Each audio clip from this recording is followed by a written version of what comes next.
So this is how you are going to collect the data that you're going to use for the species accumulation curves lab.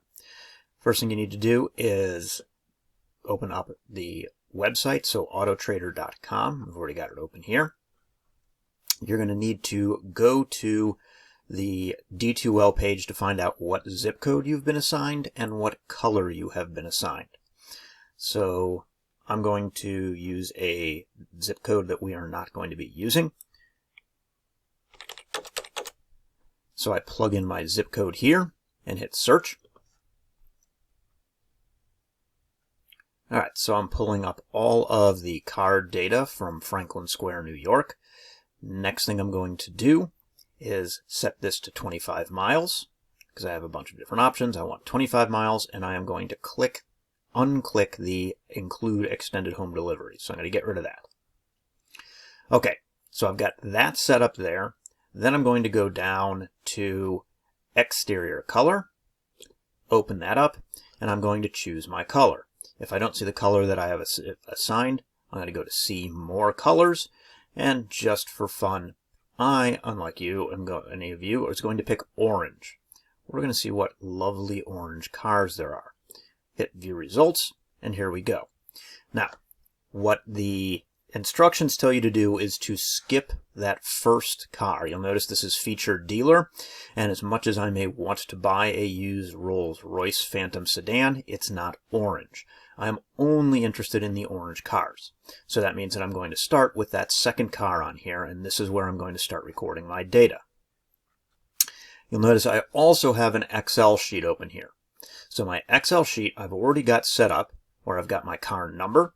So that's down this row, and it's going to be in order because this is the car number that I am sampling. And then I've got next to it make and model. All I need to do is, now that I've got it all set up, is go and look at my first car.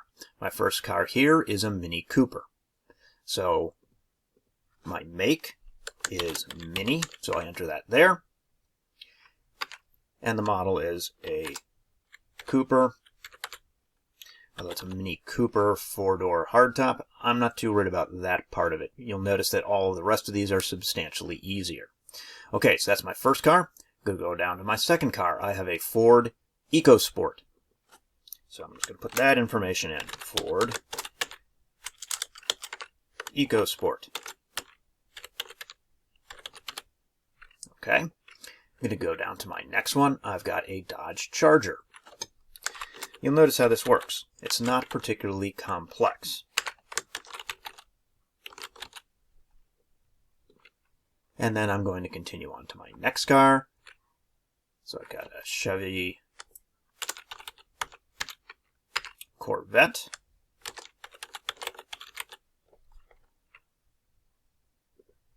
Dodge Challenger. You'll see where this is going. Oops, didn't mean to do that. It's got my Dodge Challenger, and you'll notice this is not at all complicated. It's simply a matter of going through and recording all of this.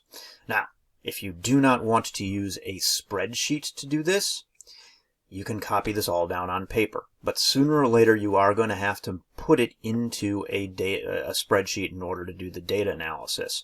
At least it will make life much, much easier for you. You can do it without that.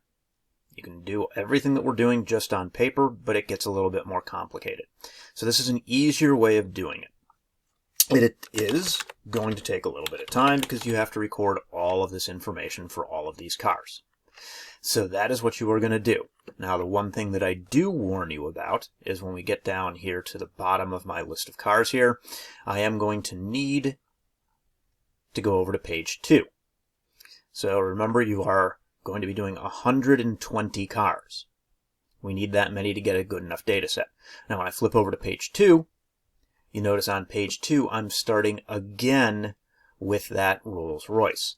I am again going to skip that and start down with my first orange car here.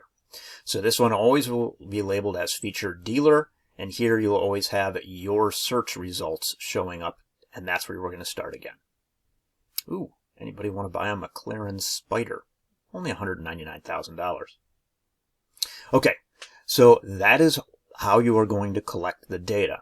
The next videos will show you how to analyze this data, both for calculating the Shannon index of diversity and how you're going to condense and collapse this data in order to make your graph.